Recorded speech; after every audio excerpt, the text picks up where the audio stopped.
Hey, it's me, MLB. Here is chapter 82 of Gains, and this one is titled Plans Made. Mum, thank you, but you haven't answered my question, you said gently. Don't try and turn it back on me. I actually really want to know how you are. Oh, my lovely girl. I don't know what to say to that, your mum replied sadly. What do you say when someone asks you how you are? Tell me honestly, do you wake up looking forward to the day? You asked her. There was a long pause, and it told you everything you needed to know. Oh, if I know I'm going to talk to you that day, then yes, your mum replied. You choked up a bit. Mum wasn't okay, and you knew it. But how are you going to help her? Mum, you said softly. Did you want to meet up tomorrow after school? I have a bit of a training thing on, but after then, it might be a little later, like around 6 p.m. But you can pick me up and we can go anywhere you want. Oh, my sweetheart. Yes, I'd love to see you. And can we bring your beautiful boyfriend along as well, Kirishima? She asked. Panic set in. You had to talk now or forever hold your peace. She hadn't even considered Bakugou.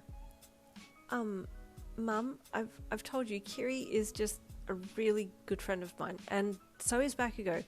Would it be okay if I brought both of them along? I really want you to meet Bakugou. I mean, you probably already know who he is, and I really hope I'm not making a terrible mistake here, but you rambled. Oh, yes, your boyfriend's friend and your classmate. Yes, your mum said, and you face palmed. Yeah. Please, Mum, can you not call Kiri my boyfriend? It's going to cause some problems if you do, you said earnestly. Well, he is my boyfriend, but so is Bakugou. But if you only call Kiri my boyfriend and not Bakugou, then wherever we're going to for dinner is going to end up getting exploded to the ground, you thought internally. Oh, I see. You don't want to make the other boys jealous, your mum said with a little giggle. Yeah, okay, you replied. I bet they're all in a line just waiting for the chance to date you, your mum gushed. I wish I could see me from my mum's eyes. I don't know how she can say stuff like that and actually mean it, you thought with a slightly sad smile. I don't think so, but thanks, Mum, you replied. Hush, my sweet. Okay, I'll let you go and I'll see you tomorrow. Text me the time to come and get you and the boys and we'll go. Okay, Mum, I will, you said as you got off the bed. Bye, love you. Kisses upon kisses, my sweet girl. I'll see you tomorrow, your mum said brightly, and then you both hung up. You sighed and put the phone down on the bedside table. I don't know what I'm doing right now, you thought as you got some things together to have a shower. Later you messaged both Bakugou and Kiri on the group chat to tell them about having food with your mum. Kat, please keep your hands to yourself, please remember your manners, and please don't bring up Dad, and Kiri, don't let my mum lead you astray, you added with a laughing emoji. How come he gets no rules? Bakugou replied back, and you could almost feel the jealousy radiating off the text. He does get rules, but you're the one I'm worried about. I know how straightforward you can be, and I want Mum to like you because, you know, we're dating, you replied. Like I care what she thinks of me, he replied. I know, but this is important to me. Please? You asked with a begging face emoji. Okay, fine, Bakugou replied quickly, and Kiri chimed in. It's such a manly attitude, Baku bro. We're doing this for Yin, remember? Plus ultra, he said encouragingly. I'm not saying the stupid phrase, Bakugou replied, and you smiled at the phone. Okay, no phrase, but thank you, he replied. He sent back, and Kiri sent a heart. I love my boys, they're so polar opposite, you chuckled as you prepared for bed. The next morning you woke before your alarm and sat up. You felt refreshed and awake, much better than what you had the last 2 days. Wow, I actually feel pretty good today, you thought as you got out of bed and got ready for school. You figured that since you were up early, you could head across to the school library and borrow some books for an upcoming assignment that you really need to make a start on. Heading across to UA so early had you feeling really on top of things. It was unusual for you to be this awake this early in the morning.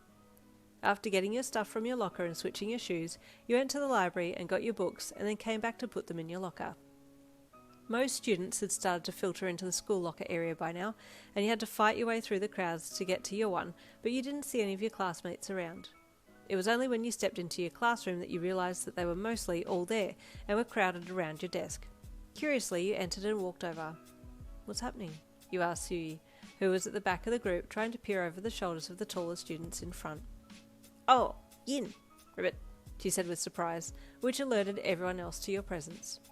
Yin! Eureka screeched, lunging at you. Wait, Yin, I missed you! Mina gasped, trying to jump over Eureka to get to you. Wait, you chuckled, being suddenly surrounded and squished by your girlfriends. Yin, we'd like to give this to you as a class in the hopes that it would bring you good luck and a speedy recovery, Yumomo said in a pleasant voice, like she was presenting you with an award.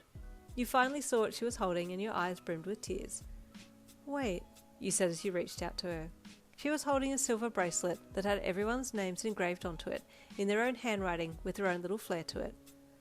Oh, wow, this is really sweet, you said, taking it from her and looking it over while Mina still clung to your side in a bear hug. When did you do this? You asked, looking around at everyone there. We asked everyone to write their names down on the paper, and then Yumomo took it to a family friend of hers, who has a metal-wielding quirk, and he engraved the names for you, Ida said with an authoritative hand chop and an adjustment of his glasses. Really? You asked Yumomo, still wondering if this was a dream. You'd never had anything nice done like this before. And I put a heart over my eye because I love you, Mina said as she squeezed you. You had been trying to keep it all together, but that comment from her was the icing on the cake, and you dissolved into tears of disbelief and gratitude for this beautiful class. Aww, very sweet. Stay tuned for chapter 83 coming tomorrow. I'll see you then.